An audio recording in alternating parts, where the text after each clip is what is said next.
Bonjour. Bien. Well, Le G7 vient de G7 se terminer. just came to Il an avait end. porté hier soir, durant le Last dîner, night, essentiellement over sur dinner, l'Ukraine.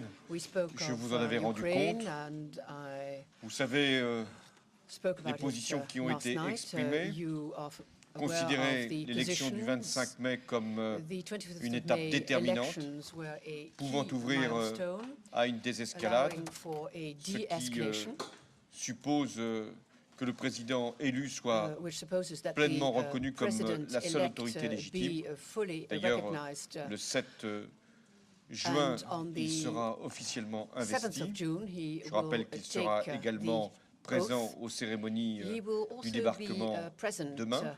tomorrow Faire en for sorte the que le dialogue D-Day puisse se faire landings en Ukraine, ceremonies, and mais qu'en même also temps, il n'y ait aucun soutien à des groupes there should be no infiltrés qui viendraient créer le support désordre, to groups, de façon à ce infiltrated que groups, l'Ukraine puisse faire ses bringing réformes, about steering réformes events.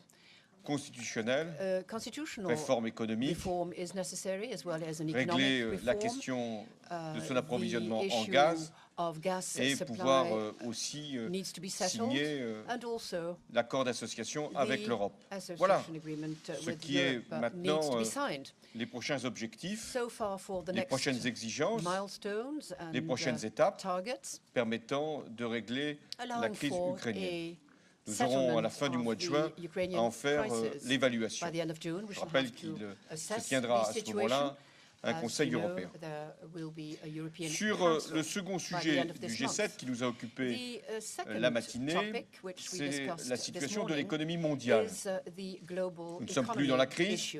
We no longer find ourselves in the midst Il of y a a crisis, but encore une stagnation dans un certain nombre de in a pays. certain number of countries, the Il y a même un economy is still ralentissement stagnating, de la croissance with a qui était slowdown particulièrement in growth, vigoureuse chez les pays émergents. was Il y a especially visible des in signes encourageants developing countries. venant des États-Unis There are depuis some déjà plusieurs encouraging mois. signs in the United L'économie States. européenne The est encore European economy dans l'hésitation, is d'où still hesitant. la volonté exprimée au Hence, G7 the de will faire de la expressed croissance, during de the l'emploi, G7, to turn les priorités growth des gouvernements and, représentés. employment, job creation into Cette a croissance, priority. elle Now, this growth pourra être d'autant plus vigoureuse will be all the more que vigorous.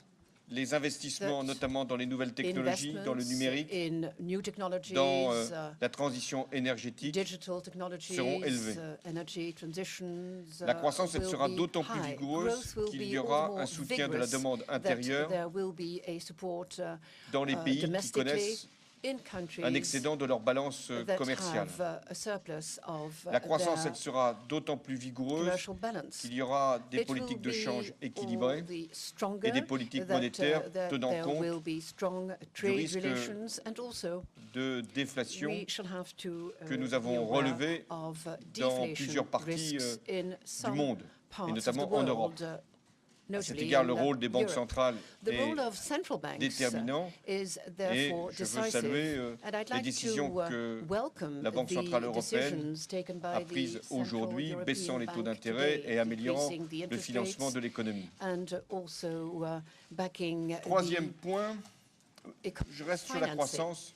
Il y a Speaking aussi about growth, there ce qui is doit a third point I'd like to discuss se with you. faire en matière de commerce international, les différentes In négociations terms qui of sont en cours. international Pour la France, trade, there are ces négociations ne different sont possibles que si negotiations. elles For respectent France, les principes they de are réciprocité. possible only if the Et principle que si of elles permettent d'avoir, et là nous reciprocity is sommes respected. en plein accord avec And, nos partenaires, de hauts we standards are in agreement with our partners. We need qui high puissent être des références standards. We need pour to l'ensemble des relations have commerciales. references for our trade relations. J'en arrive à la question, la This troisième, brings de me to l'énergie the et du climat. third issue, energy Pour and climate change. la France, c'était très important For France, it was d'avoir of the essence l'appui du G7 to have the backing par rapport of à the l'objectif G7, qui doit être la réussite that is de la the conférence sur le success climat à la fin de l'année of, 2015. the climate conference to Le be président held by Obama the end a déjà of, fait des annonces fortes 2015. pour President réduire la place du Obama charbon has dans already given le very fonctionnement strong signals des as to centrales the électriques aux low-carbon États-Unis.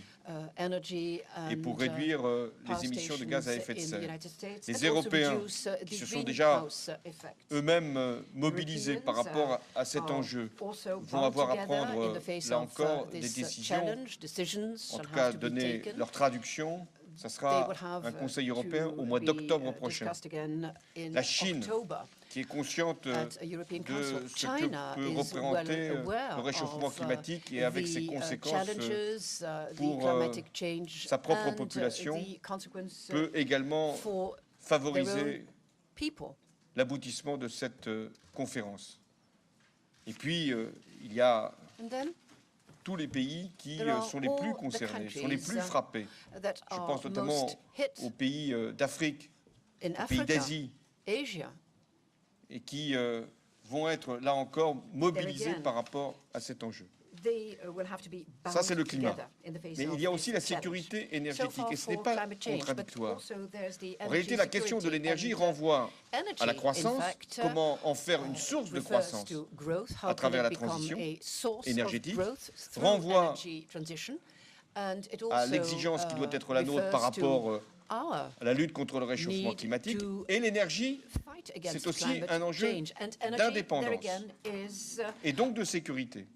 Et le G7, là aussi, a pris des recommandations particulièrement judicieuses, notamment pour l'Europe. Et ici, j'aurais la volonté d'y revenir, parce que la politique énergétique européenne doit être la priorité de la prochaine Commission et du mandat qui lui sera confié.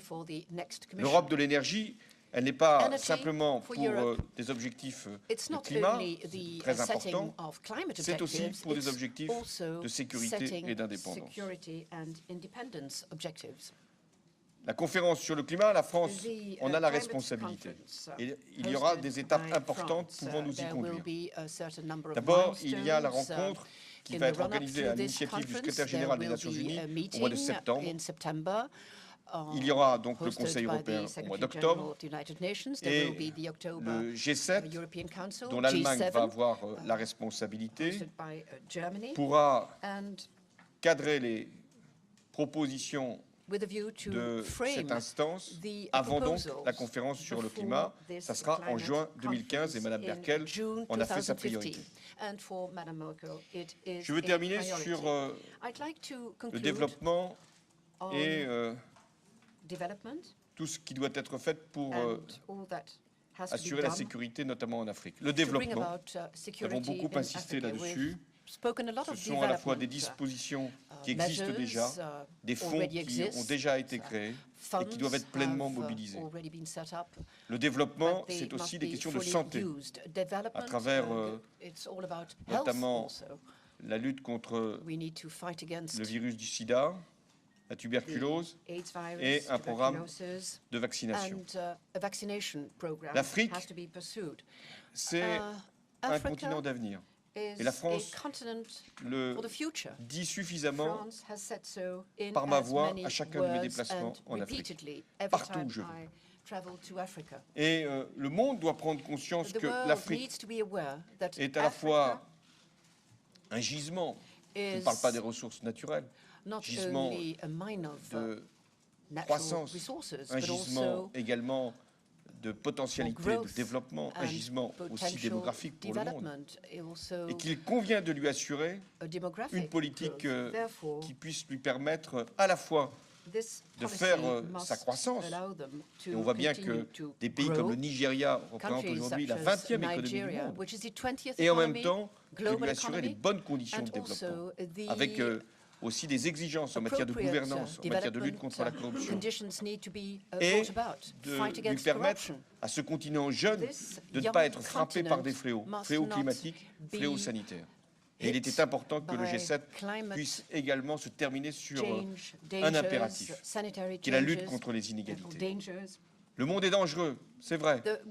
Il recèle, là, on le sait, des menaces très sérieuses pour la sécurité. Et si nous voulons les conjurer, il convient à la fois de permettre le développement, la croissance et de lutter contre les inégalités. C'était aussi une priorité que la France voulait porter dans ce G7. Je vais quitter donc Bruxelles. Je vais me rendre le plus vite possible à Paris pour accueillir la reine Elisabeth. Ce soir, donc, je verrai le président Obama, puis ensuite le président Poutine. Il y aura des échanges, forcément, sur nos relations bilatérales dans chacun de ces dîners ou soupers. Mais il y aura également la question de l'Ukraine qui va revenir. Et tous les messages seront portés avec cohérence. Parce que si nous nous sommes réunis en G7, c'est pour parler d'une même voix sur la plupart des sujets que je viens d'évoquer, mais surtout sur l'Ukraine. Demain, c'est le 6 juin. Il y aura ce rassemblement des chefs d'État et de gouvernement. C'est un grand moment de reconnaissance, grand moment de gratitude, grand moment de fraternité. Mais c'est aussi une réunion internationale exceptionnelle qui doit être mise au service de la paix. Je prends quelques questions parce que j'ai cette contrainte horaire. Bonjour Monsieur le Président, Julien Pontus de Reuters. Michel Sapin a dit ce matin que la question de la BNP pourrait avoir un impact sur les négociations sur le traité de libre-échange et que ça pourrait effectivement être un enjeu. Je voulais savoir avec vous si vous avez évoqué cette question de façon aussi claire avec le président Obama. Et juste un mot sur la BCE, est-ce qu'elle est allée assez loin, à votre avis, pour faire baisser le cours de l'euro? L'euro baisse, mais est-ce assez? Je me suis déjà exprimé sur la BNP en disant que la France respectait les procédures qui existent aux États-Unis, mais qu'il devait y avoir des proportions. Il devait y avoir des considérations qui allaient au-delà de simplement le constat des faits. Et j'en parlerai donc au président Obama au cours du dîner, mais pas plus qu'hier soir. Nous en avons parlé ce matin. C'est une affaire qui concerne nos deux pays. Sur la Banque centrale européenne, nous attendions une décision. Elle est venue. Elle concerne à la fois les taux d'intérêt et la manière de refinancer l'économie. La Banque centrale a eu conscience que le danger, c'est non pas l'inflation, c'est la déflation. C'est le risque d'avoir des économies qui ne repartent pas suffisamment, des entreprises qui ne parviennent pas à se financer. Et il y a, vous savez, toujours un paradoxe en économie, dans certaines situations. On peut avoir des taux d'intérêt bas et en même temps pas d'investissement, pas de consommation. Et la baisse des taux d'intérêt ne peut pas être suffisante. Ce qu'il convient de faire, c'est favoriser l'accès au crédit. Et c'est ce que la Banque centrale a compris en faisant en sorte non seulement d'abaisser son taux directeur, mais de faciliter l'accès aux liquidités des banques et donc des acteurs économiques. Les banques, j'en reparle. Les banques, elles doivent servir l'économie. Et donc, elles doivent ne pas être affectées par certaines décisions. J'y reviens. Parce que c'est important. La finance, je me suis exprimé là-dessus. La finance qui met l'économie réelle en difficulté doit être combattue. D'ailleurs, à ce point de vue, même le G7 a pris des décisions importantes en matière de fiscalité, en matière de lutte contre le blanchiment. Ça, c'est la lutte contre la finance qui peut être rentière, peut parfois même être spoliatrice. Et lorsqu'elle ne répond pas à des obligations légales, normal qu'elle soit punie. Mais en même temps, il y a la finance qui doit être au service de l'économie. C'est celle-là qui doit être, à travers l'intervention de la Banque centrale, mobilisée pour la croissance.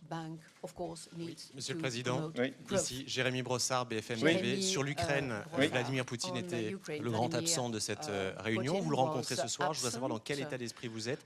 Est-ce que vous êtes optimiste sur la possibilité d'une rencontre entre le président russe et ukrainien demain en Normandie? J'ai invité le président Poutine à venir pour les cérémonies du 6 juin parce qu'il est le président d'un peuple qui a fait des sacrifices considérables pour nous permettre de vaincre le nazisme. Sa place, la place du président Poutine, la place du président russe était d'être à Paris pour le 6 juin. Je le reçois pour lui parler de nos relations bilatérales, pour saluer à travers lui le peuple russe, et nous aurons aussi des conversations portant sur l'Ukraine, puisque je l'ai eu plusieurs fois au téléphone durant cette crise. Ensuite, est-ce que le président Poutine pourra rencontrer le président Porochenko? Oui, puisque j'ai invité le président Porochenko. Je l'ai invité dès qu'il a été proclamé élu. Je l'ai invité précisément pour qu'il soit là, lui aussi, parce qu'il représente le peuple ukrainien qui a beaucoup souffert pendant la Seconde Guerre mondiale, et il sera là à côté du président Poutine. Le président Poutine en a été prévenu, il vient. Il vient, il sait qu'il sera à côté, en tout cas pas loin, du président ukrainien. Voilà, mesdames et messieurs, je suis amené, mais je vous reverrai, ne vous inquiétez pas. Merci.